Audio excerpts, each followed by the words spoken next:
Today's webcast is hosted by the Eastern Lake Ontario Swallow-wort Collaborative, or ELOSC, a stakeholder-driven network that links people, information, and action through enhanced communication.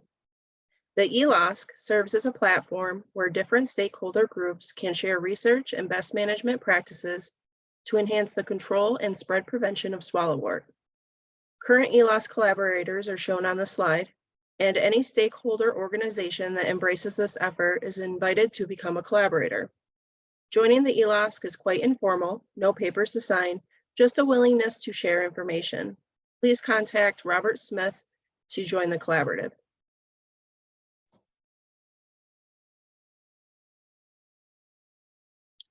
We will have 3 guest speakers today, followed by an open discussion for questions. The first presentation will be given by Jake Tibbles and Spencer Busler with the Thousand Islands Land Trust. Jake has worked for over 15 years to conserve and manage some of the most treasured landscapes in the Thousand Islands and St. Lawrence River Valley region. Appointed Executive Director of the Thousand Islands Land Trust in 2012. Jake also sits on the New York Land Trust Alliance Advisory Board and recently served on the board of American Friends of Canadian Land Trusts. Spencer joined the Thousand Islands Land Trust in 2016 as Director of Land Conservation. He holds a Bachelor of Science degree in Natural Resources Management from the SUNY College of Environmental Science and Forestry, as well as a master's degree in Water and Wetland Resource Studies from the same institution. Jake and Spencer will share the history and management practices of swallow-wort control conducted on Carlton Island. Take it away. Awesome. Thank you, Megan, and welcome everyone, and good afternoon. I'm going to keep my video on for the time being, but for some reason, if my internet gets a little slow, I'll go ahead and turn that off. Try to make sure that there isn't any disruptions as we're working through the slides. I guess first and foremost, I would like to thank Megan, Robert, and Rob and the entire team over at the SLELO PRISM, not only for the opportunity to speak this afternoon and present on the Land Trust Swallow-wort efforts on Carlton Island, but also for the long-standing partnership that we have with SLELO. We've done a lot of great work over the past decade with SLELO's team, including the delivery of the watercraft inspection program, invasive species management, and educational programs, amongst others. Again, my name is Jake Tibbles. I'm the Executive Director of the Thousand Islands Land Trust, and we'll be presenting with Spencer Busler. Spencer is our Assistant Director, but also delivers and manages our on-the-ground land conservation program. Together, we have about 23 years of experience working with TILT, helping to advance the land conservation and natural resource management across the Thousand Islands. I'm going to go ahead and share my slides now.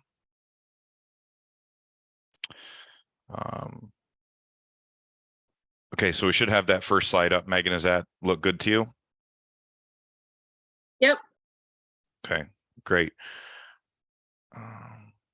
Once again, good afternoon, everyone.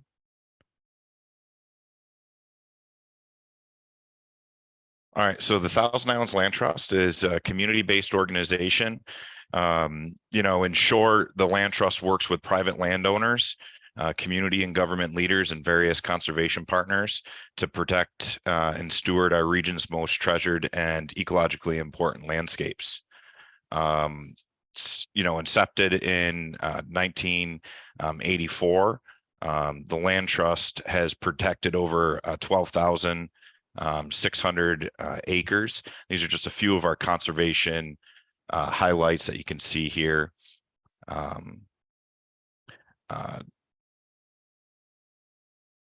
Our service area runs from Grenadier Island in Cape Vincent to Morristown, so the northernmost corner of the town of Morristown in St. Lawrence County, about a 50-mile stretch of the St. Lawrence and Thousand Islands. This focus area really shows you the extent of where we actively conserve lands. The map itself was developed using sub-watersheds. So any of the areas that drain directly into the St. Lawrence River has been of an interest to the land trust. Generally, tilt conserves lands in two different ways, through two different mechanisms. The first is in-fee ownership. Recently, we conserved through in-fee ownership number 9 Island, working with 7 different landowners. This project was driven by New York State's Water Quality Incentive Program, working directly with the landowners. Tilt purchased through bargain sale, approximately 180 acres, again, across 7 different landowners. We also conserve lands via conservation easements. For those of you who aren't familiar with the easement mechanism, envision a bundle of sticks. That bundle of sticks represents a property or a parcel, and each stick is identified as a property right. So the right to build, the right to subdivide, the right to harvest timber on the property. So the landowner, the land trust works directly with the landowner to set aside a certain number of those development rights to ensure that the conservation values of that property is protected in perpetuity. An example of that is Carleton Island in Cape Vincent. That's going to be the focus of the land trust's presentation this afternoon.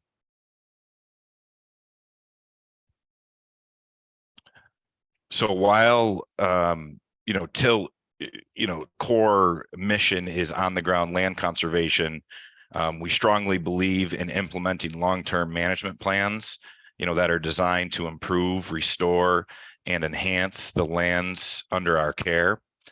For example, combating invasive species like pale swallow-wort is a prime example. In front of you, you should be seeing 3 different photos of pale swallow-wort. You can see on the first photo is the seed pod that forms on the vining plant.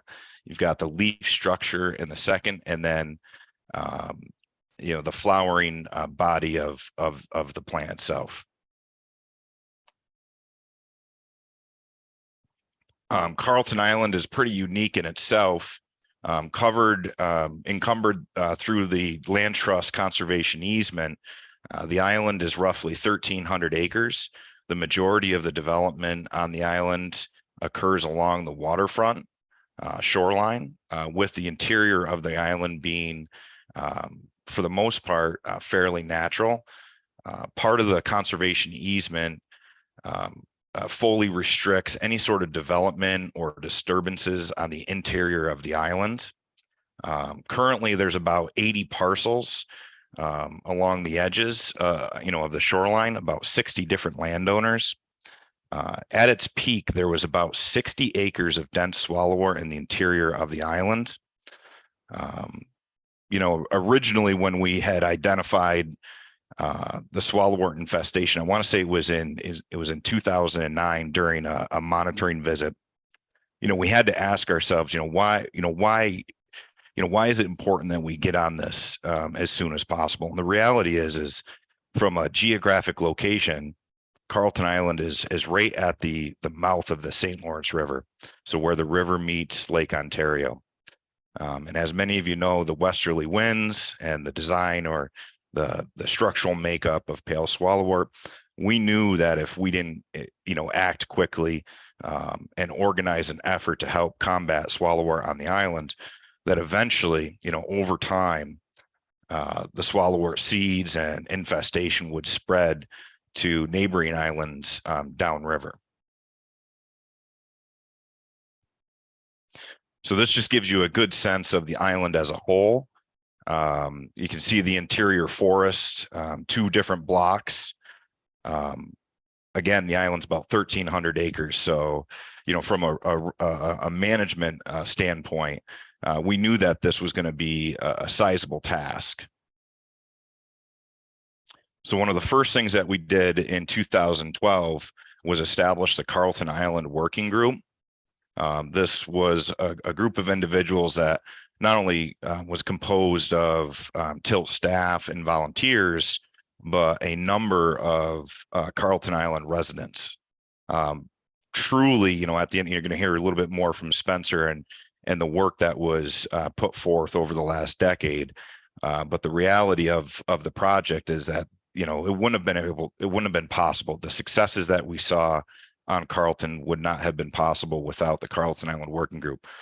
In the photo that you see here, standing on the right-hand side near the sliding glass door, is Michael Comerford. Actually would like to give just a quick shout out to Mike.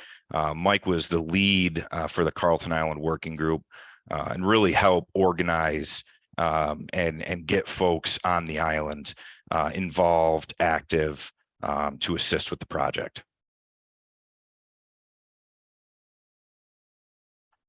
Yeah, Jake, great introduction. Thank you for that. After rounding up the posse, so to speak, the Carlton Island Working Group really went to all efforts to be able to identify exactly where on this 1,300 acre island Swallow-wort existed, because prior to that, sure, it looks a little bit different, but if you're not, an ecologist, or if you're not in the know, it may blend right into the natural landscape. So I think, a little bit of education went a long way there. And a lot of the landowners said, well, yeah, I have that on my property. And after today's meeting, wow, this could turn into a real issue, and it could actually affect my property values. So there was, a strong interest from the island to help identify exactly where this invasive vine is, to kind of get a sense of where the larger concentrations are, because obviously any sort of project like this is going to be inexpensive and time consuming and energy consuming process. So with limited resources, we want to understand where's it best to start our efforts and focus our attention. Obviously, Jake mentioned that there are about 80 parcels across 60 different landowners here. So while there was quite a bit of interest in participating, when you're dealing with island properties, a lot of people come to the island on their vacations. And so getting their attention and permission to actually proceed with any sort of inventories or management, that was a struggle in and of itself also. And these properties are always changing hands. So it's good to maintain landowner relationships, from start to finish on all of this. I think we can go to the next slide, Jake. So we realize we have a problem. We've kind of rounded up our friends. They are understanding that there's a problem that exists. So what do we do about it? Where can we turn? Obviously, the land trust, as the holder of the conservation easement, we have an interest in seeing these properties restored and seeing some of this invasive vine eradicated or removed and reduced from the properties that we're conserving. And the DEC and SLELO PRISM stepped up as partners in helping get this whole process jump-started. I think the map that was on the previous page was developed by the Development Agency of the North Country. So that we have good support from both the individual private landowners, but also from organizations who have an interest in putting a stop to this plan. So what next? What do we have to do to take the next step in beating this? Next slide, Jake. So we have the landowners. We have an understanding of what this plant is. We have an understanding of where it is on the island. What does our tool belt look like in managing it? We need to get a game plan in place and really declare war against this on an island-wide basis, and not just patchy hit or miss efforts. And so we put that partnership together and really started to look into some of the existing management practices that have been implemented in the past. And while manual mechanical practices are an option for simpler, more supplemental management on smaller properties, smaller infestations, that really wasn't a realistic option for us in managing 40, 50, 60 acres of dense swallow-wort. So one of the tools in our tool belt was, heavy equipment and mechanical removal of that, using brush hogs, rotary mowers, skid steers, fecon units, all of these, being relatively, expensive and sometimes intimidating pieces of equipment to start out with and to actually implement some management with. But the land trust had some of that experience. We had the relationships to get the equipment, or we owned some of the equipment. So we started off on a strong foot there. But with every management opportunity, there's also a number of considerations that we need to consider. Obviously, depending on the season, the growth patterns of swallow-wort changes. We want to make sure that we're not just going out onto the property and expending resources without actually having an impact on the viability of the plant. So timing of year is a major consideration. We want to be able to cut the plants when the seed pods have not fully developed and when there's not viable seeds inside of the seed pods.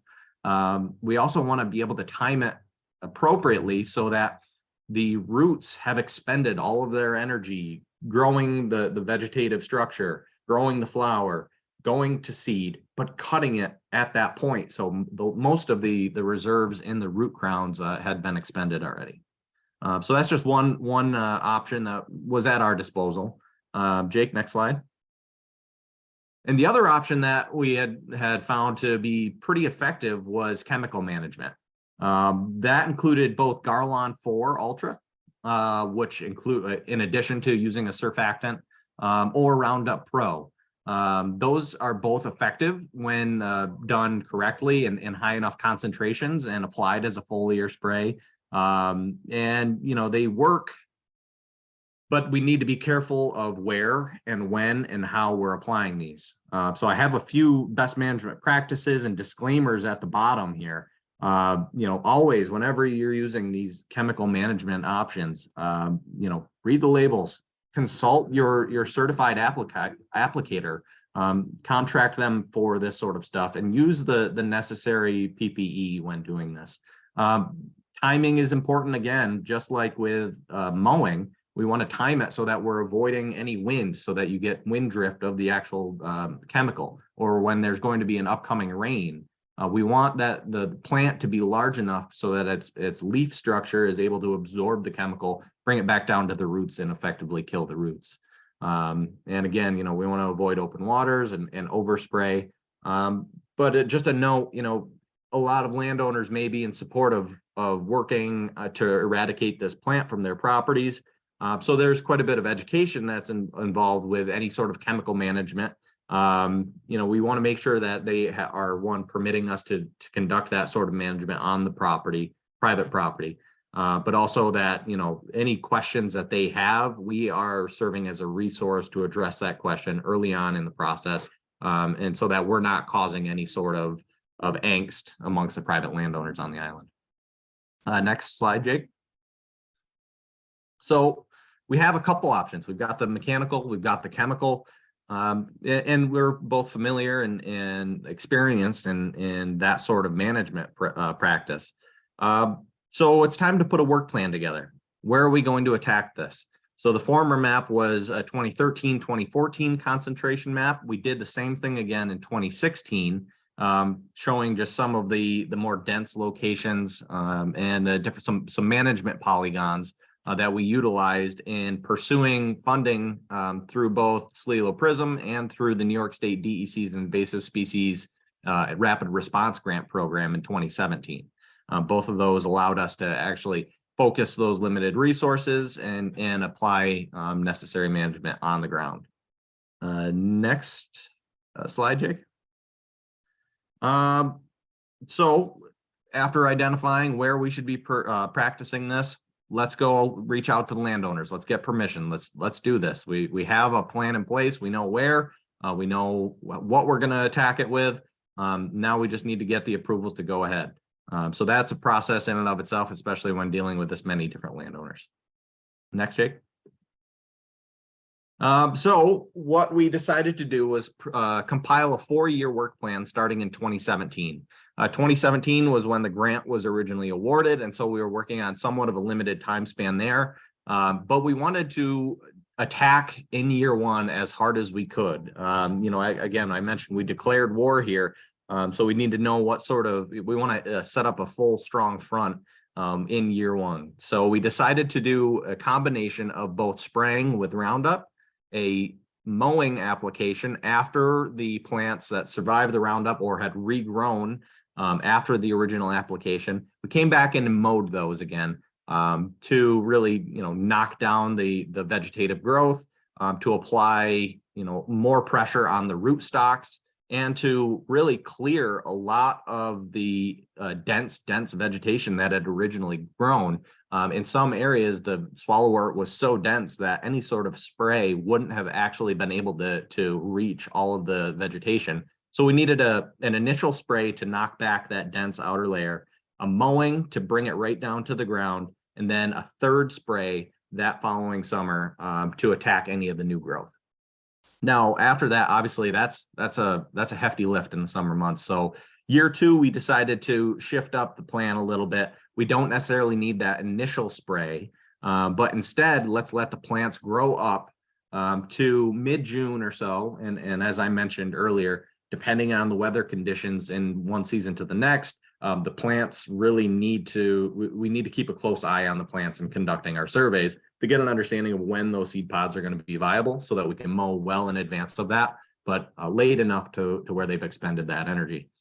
So we would mow, generally speaking, mid-June or so, really knock back as much as possible with the mower, come back in later that August once the shoots had reestablished themselves, and hit it with another round of Garlon with a surfactant before the pods had been reestablished on the plants. Next slide, Jake. And year 3 and 4, very similar plan. It worked well. It was an adaptive management. We're shifting dates. We are, you know, applying different practices, you know, depending on where the concentrations float one year to the next. So we're always out there every spring, kind of monitoring the impacts of last season, just so that we know, you know, we're adapting as we go here. At the end of year 4, the only difference with year 4 is that we actually implemented a prescribed reseeding plan for the areas that we had hit.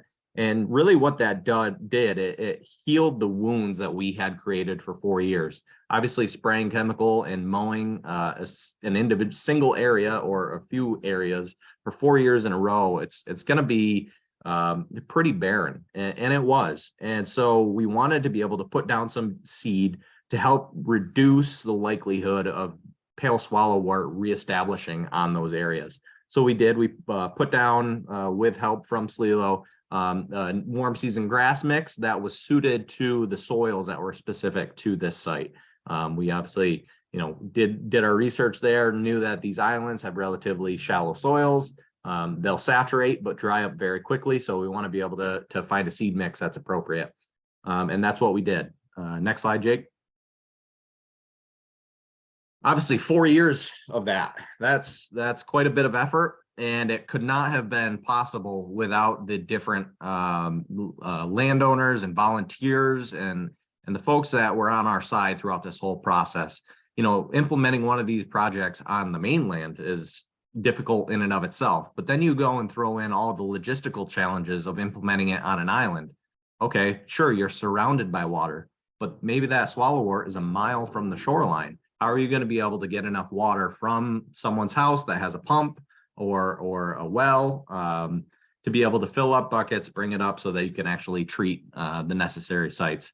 And so, you know, we see some photographs here of some of the sprayers and tools that we're using. Some of the water, we had a tractor with buckets of water that were kind of driven across the island.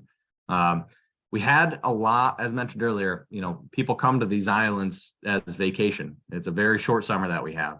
So to ask them to do any sort of volunteer work is a hard ask, but we had some very, very dedicated volunteers who would spend their entire summer going out and picking seed pods in advance of the spray, just in case one of the plants was missed or there was this quick rain afterward. Just being able to go pick those seed pods off the plants, very labor intensive, but it does have its impacts. It certainly has its impacts. And a couple more photographs on the bottom just showing what it's like to have to barge certain equipment over to an island. That's the tilt Stanley on the bottom left. The bottom right is just a photograph of swallow-wort climbing up a hickory tree.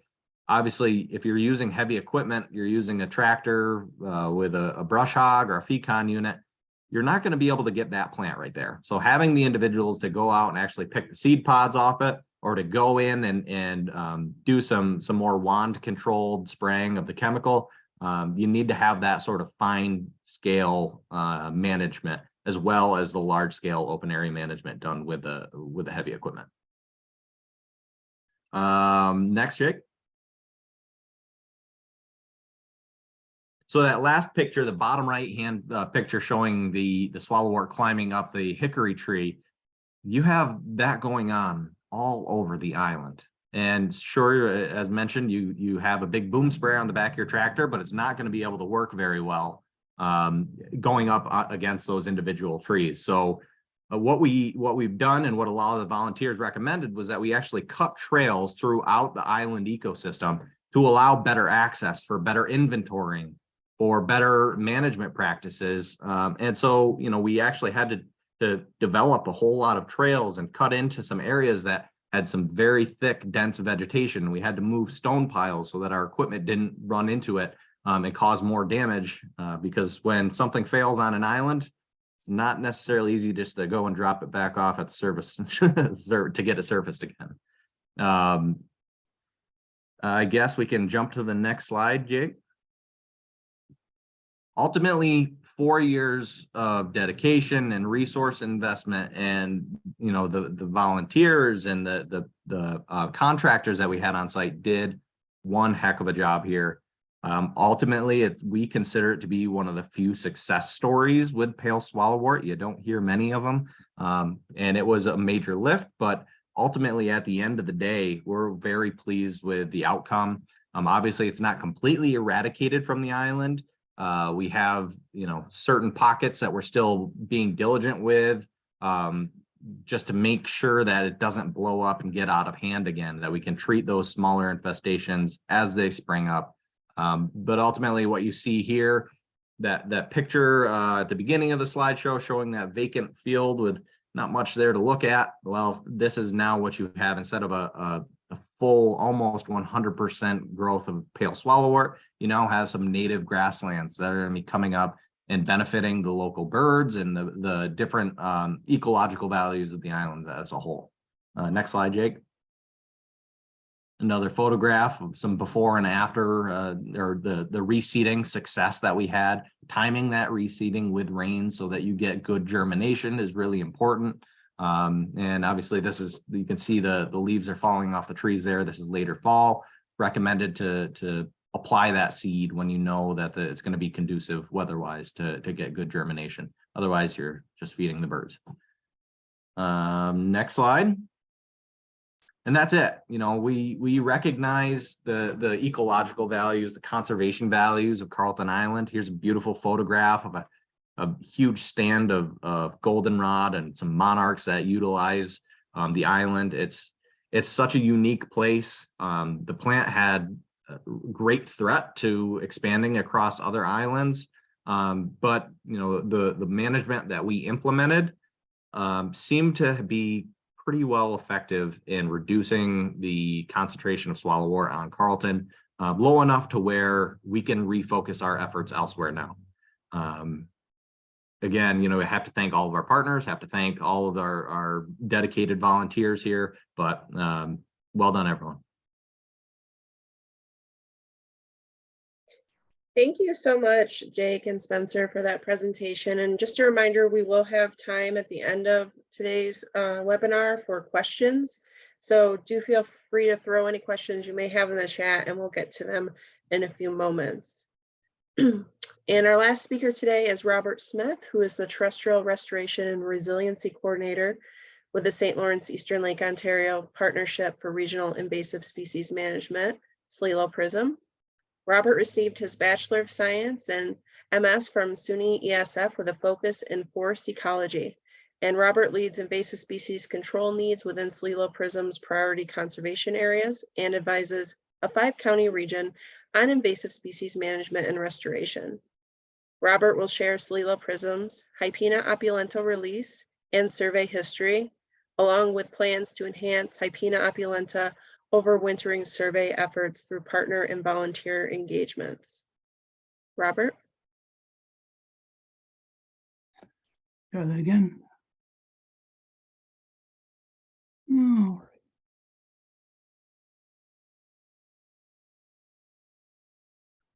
All right, can you see that? Yes. Excellent.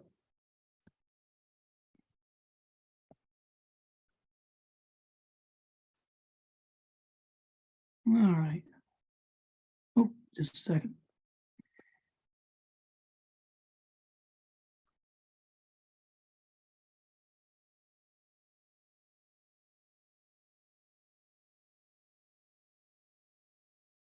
All right, I'm ready.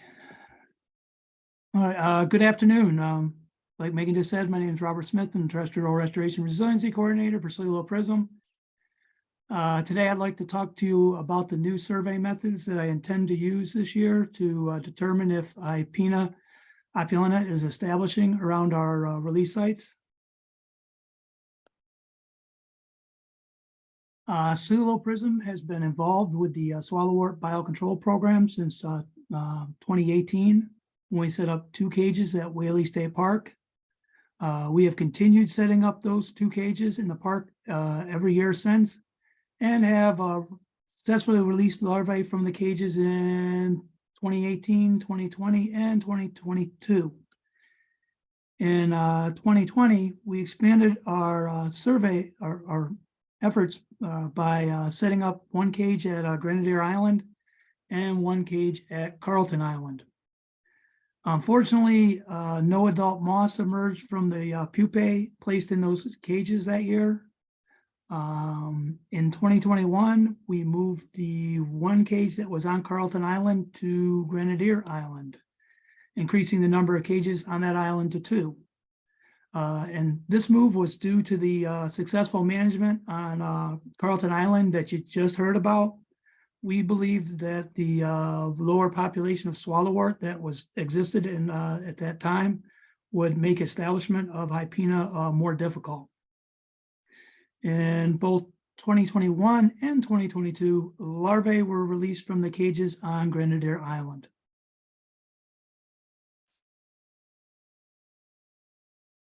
All right, our typical season involves placing 20 to 40 moths, usually adults, but sometimes pupae, in each of the 4 cages, monitoring them and recording the presence of hypena of any of the life stages, and also the amount of swallow-wort defoliation that has occurred in the cage. And that happens, we report that every week.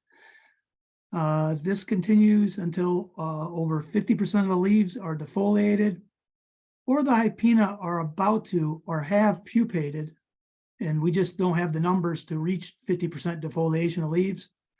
Or the third scenario, there's just no activity going on in the cage when you see activity going on in other cages. So it's just cage didn't succeed that year. In 2021 and 2022, we let the hypena stay in the cage for 2 generations due to the low numbers of larvae in the first generation. This has so far worked well for us, with greater numbers of larvae emerging in the second generation. We believe what's going on is the transport stress of the moths that are initially placed in the cage is reducing the reproductive success, and that the generation that we raise entirely in the cage are less stressed, and that's why they are producing more offspring. And the releases, like I was saying, depending on whether we release the first or second generation, usually occur somewhere between July and August.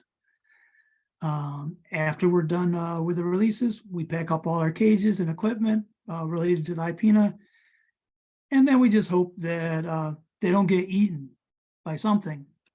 and they survive the cold winter, and they produce a new generation.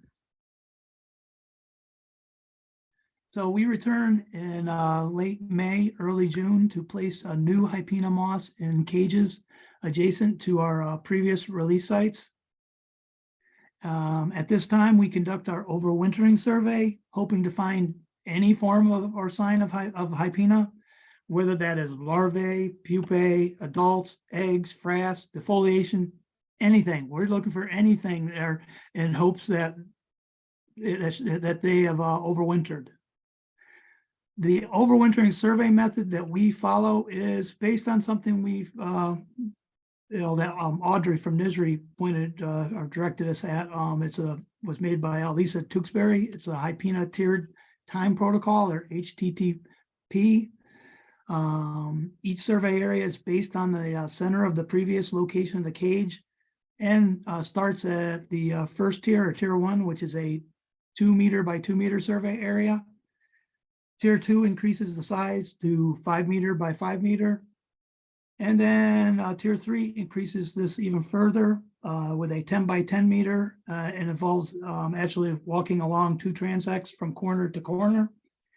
And then the last tier, tier 4, is any survey of any type that is greater in size than tier 3. The time involved in all these should be approximately 30 seconds per square meter. All of the overwintering surveys that SLELO has done so far have used the tier 2 survey size, and we haven't had any luck finding any hypena, opulenta, or evidence of their presence so far.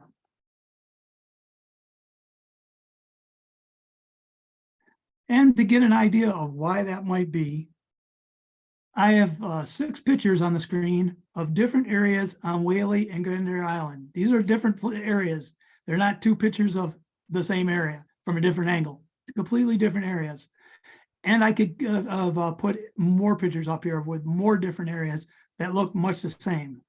We have a lot of swallow-wort on Whaley and Grenadier Island. Now, if we had a smaller, say, swallow-wort problem, say less than an acre in size, I would imagine the likelihood of finding the hypena hanging out in it are much larger than in my situation. As you can see, where these hypena have the option to go anywhere in the acres of swallow-wort that surround the release sites. So they have lots of opportunity. After years of doing these releases with no success in finding evidence of establishment, I decided I needed to rethink how I'm doing my overwintering surveys. I needed to scale up to capture more areas with where these hypena may have moved. What I needed to do was to come up with my own tier 4 survey method.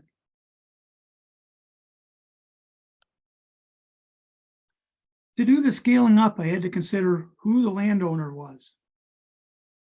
With Whaley, it is owned by New York State Parks and has an extensive network of trails throughout the park. Since SLELO PRISM has a long-standing partnership with parks, I proposed that we could work together in conducting trail surveys for the presence or evidence of hypena. And this is being discussed with both New York Parks invasive team and the staff at Whaley State Park. And I've also run this by the folks, Audrey Bowe, I know specifically at NISRI. Everyone likes the idea and appears to be on board. We just need to agree to the details prior to the first survey in June. The trail survey would involve splitting up Whaley's Trail into 3 different areas, which you can see circled, the 3 different areas on the map on the slide.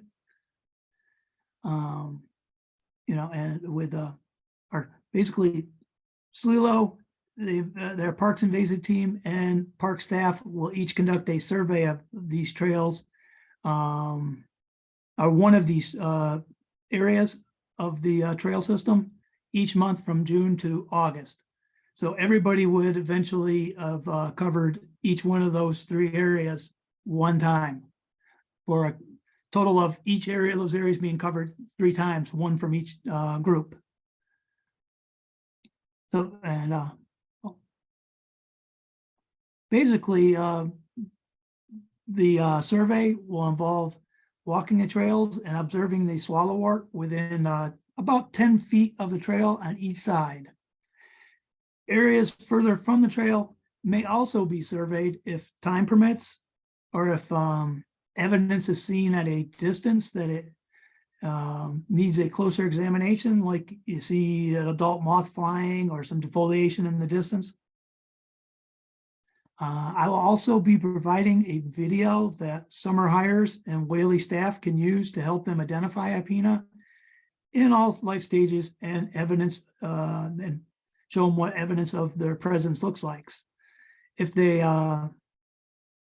think they found something when they're out there, well, what they need to do is just send me a picture so that I can verify the evidence or the actual hypena.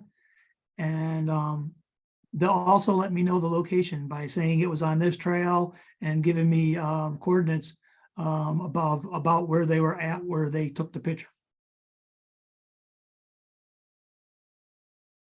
All right, with Grenadier Island, the landowners are all private. This is all private owners. But this wasn't always the case, actually, and it's kind of interesting how we got here. When we set up our first cage, we placed it on land owned by the Thousand Islands Land Trust.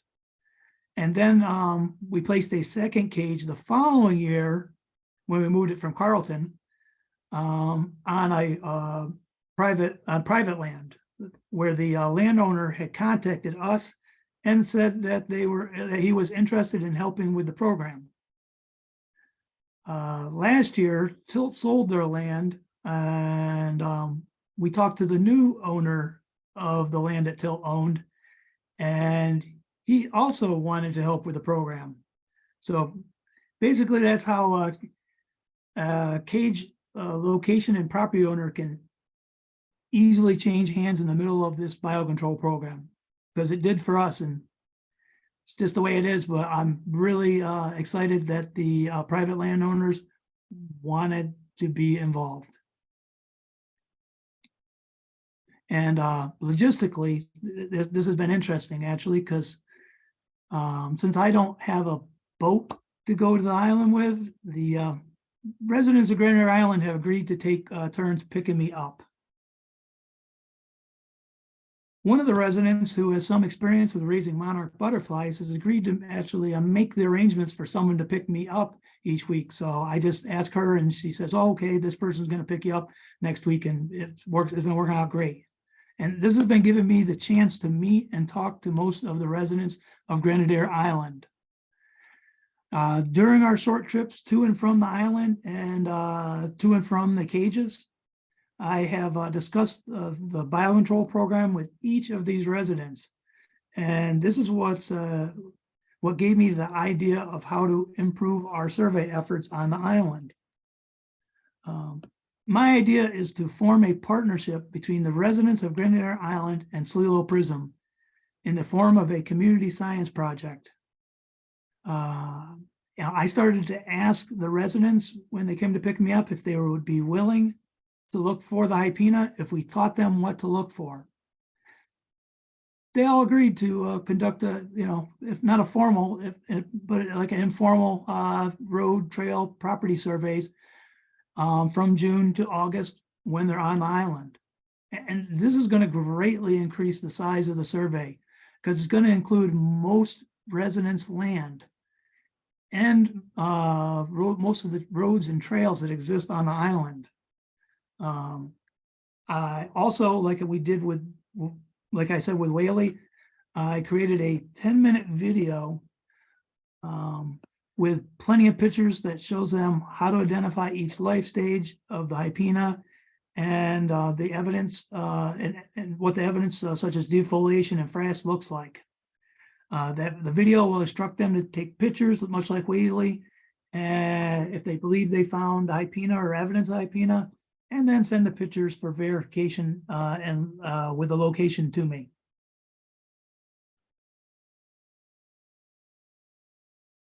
All right, so what are my expectation of these expanded overwintering surveys?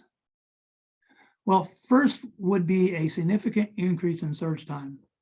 Having surveys conducted over multiple days during the summer versus just one day will greatly increase the chance that SLELO PRISM or one of our partners will be present when a hypena flies by, or a larvae is chewing on a leaf, or a swallow leaf was recently defoliated. Second would be a significant increase in area searched. Having surveys increase to much of the area of swallow-wort presence versus a small area around the site of last year's cage is going to greatly increase the chance that SLELO PRISM or one of our partners will observe an area where the hypena are located. This is crucial with these large swallow-wort patches, since the adult moths emerging in the spring have acres and acres of suitable area that they may fly to. By increasing the survey time and area, my hope is that we'll find establishing hypena, and we'll at least feel confident that that we looked in enough places for enough time that if we don't see establishing hypena, that there just might not be establishing hypena because we've put in that extra effort. Until we see that establishment, we're going to continue to release more hypena and survey as much as we can. Hey, thanks a lot for your time. Thank you so much, Robert.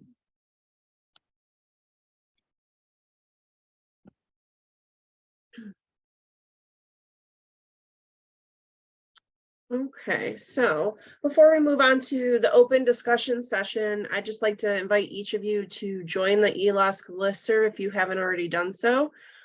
Resources for the ELOS can be found on our website at swallow-wort-collaborative.org. And the website includes pages on control and management of swallow-wort, upcoming events page, mapping tools, and a section to post academic and practical research work, and a link with instructions on how to join our listserv, which you can see the instructions here on the slide. And again, if anybody wishes to post articles of interest or publications on your work, please do email them to Robert Smith with permission to share them on the ELOSC website.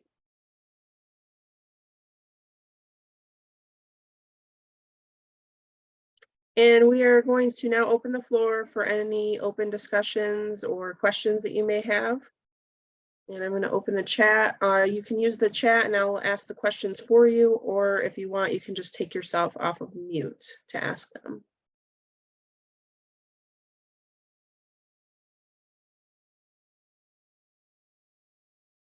Got some conversations in here about applications of herbicide treatments and cautions to use with those, and some mentionings of the creator of the tiered protocol for hypena researchers to use in standardized methods here, Mariana Soup. And I'm not seeing any other questions in the chat right now, but I have a few that I could share with the presenters. And Tony Bean. One moment.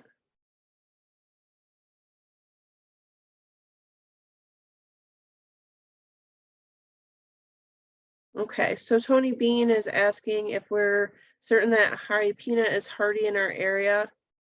It mentions that we are in zone 4 in Canton and in many other areas of northern New York. And if studies have been done where hypena is left in cages to overwinter to see if they can survive here. So that's actually what SLELO PRISM is working on. Robert, would you like to discuss this question? Oh, well, we don't leave them in, we don't leave them in the cages. We let them, because, well, the cages are limited in the amount of swallow-wort that's in them. So when they come out as larvae, they're going to defoliate all of the swallow-wort in there if you don't release them at some point. So we can't wait until the pupate, because they'll run out of food before they actually pupate and would be over in the overwintering stage. I'm not sure if any studies been done like that where they had pupa that was already ready for overwintering and put them in the cage. I couldn't speak to that. I'm not on the research side.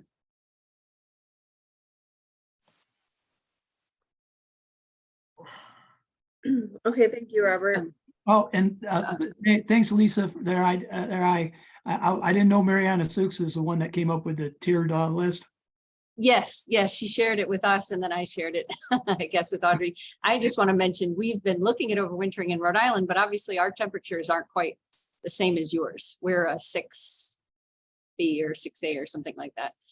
I do know that a couple of people, maybe even Mariana's doing some work with this, but Ian Jones up in Canada is doing some work with growing degree days and things like that. But otherwise, I don't have specific data for you. Okay, thank you so much. So there's a question here from Sarah that says, after the intense 4-year removal effort, what percentage of swallow-wort would you say has been eradicated? And what do your monitoring and maintenance efforts involve? And that's a question for Jake. Yeah, thank you, Sarah. I would say, roughly after the 4-year intensive management, I would say probably those main infestated areas were decreased in density by 85 to 95%. Spencer, do you feel that that's an accurate? Yeah. I think that I was going to throw out 90 to 95%. There's still a few individuals here and there that spring up every year, but from our understanding, the seeds can actually survive in the seed bank for upwards of 5, 6, 7, 8 years, maybe even. So, as far as monitoring goes, it's whenever we're out there doing our conservation easement monitoring on an annual basis, that's one of the items that we're looking for when we're visiting the properties with these landowners. Are there new infestations that we weren't aware of? If the landowners are out there, and a lot of them are very dedicated to the cause, they'll let us know first thing in the spring so that we can try to find the resources to go out and assist them with removal if necessary, throughout later that summer. Go ahead, Jake. I was just going to say, moving forward, we still intend to schedule organized, walkthrough on different properties on the island. Each summer we hire anywhere from 3 to 4 summer interns. I mean, this is one of those perfect projects to get out in the field, take a look at a conservation easement. So it almost acts as a twofer.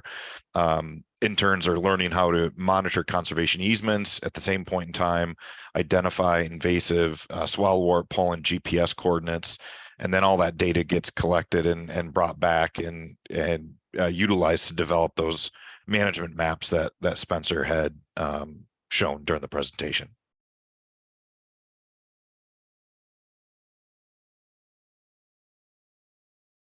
Thank you. So regarding initial year treatments at Carleton, was the timing of mowing after the first application of herbicide sufficiently delayed to allow enough time for the herbicide glyphosate to translocate to the pale swallow-wort roots? Yeah, I think a lot of that initial management was really, when you spray something with either Garlon or Roundup, you'll notice that the actual density of the vegetative matter itself starts to dwindle and dry a little bit, particularly out here in these dry soils. There's not a whole lot for them to rebound on. And so it was only a matter of weeks before they started to exhibit the symptoms that we needed, so that we could actually get in there with a mower or a brush hog and start doing the clearing in areas where we previously wouldn't have been able to do so. But as Spencer had mentioned, we did adapt our management practices and found that an early mowing once the swallow-wort started to flower out and before it developed seed pods, mowing down as much as we possibly could of the larger established areas or the larger infestated areas, and then allowing the plant or the root crown to push up new shoots and to almost go to flower again. Then when you hit it with the Garlon or the Roundup, that's when we had a pretty high mortality rate on the actual root crown. So the goal wasn't just to kill the plant, what you saw above ground. The goal was to cause the plant itself to utilize the reserved energy storage in the crown itself, and then hit it with the Garlon or the Roundup, which ultimately eliminated that crown itself, moving forward for consecutive years.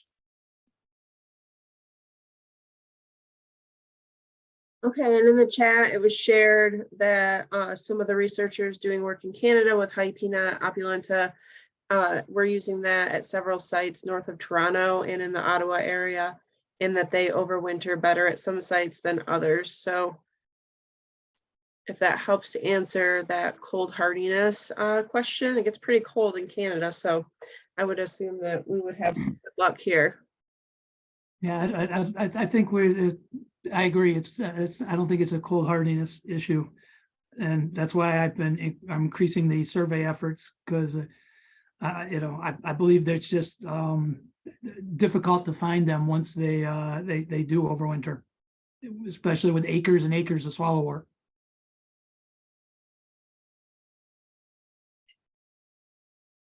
Okay.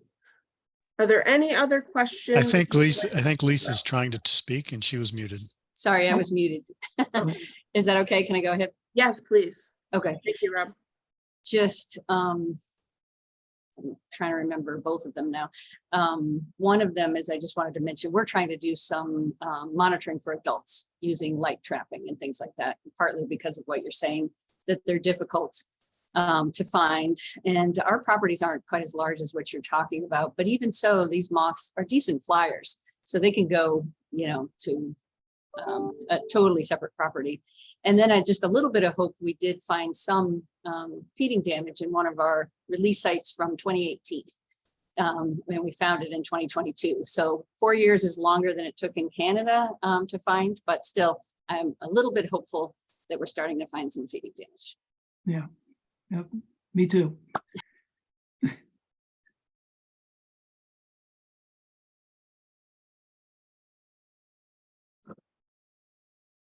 Okay, well, if nobody else has any other questions, we will conclude today's ELOSC webinar. Thank you all for joining us, and thank you to our collaborators with research, including University of Rhode Island, New York State Invasive Species Research Institute, SUNY ESF, and New Jersey Department of Agriculture. And stay tuned for a follow-up email with a recording of today's webinar presentation and other resources.